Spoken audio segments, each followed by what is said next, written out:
Hi, my name is Robyn Dauerman, and I am one of the physician assistants here at the Florida Center for Urogynecology. My day-to-day usually includes a lot of annual routine gynecology checkups, as well as women who come in who suffer with recurrent UTIs or vaginitis or, pelvic pain or irregular periods. So today I just wanted to go over what a routine annual checkup typically includes, because I know that can be nerve-wracking for some patients who have never been before or want to know what to expect.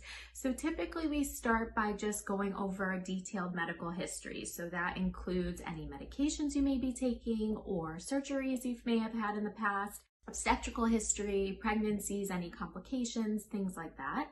Then we usually move on to family history if there's anything pertinent there, such as cancer or anything else that may contribute to gynecology history. And then typically we move on to talking about your period or your cycle if that's pertinent to your age, as well as any contraceptive methods if that's something you are wanting to discuss.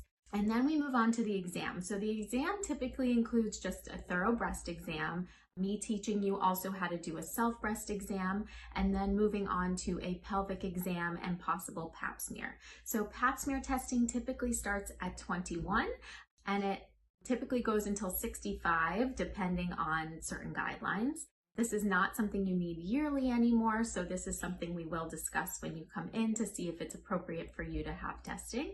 Annual checkups can also include STD testing and possible hormone testing and blood work, which we typically can draw here right in the office.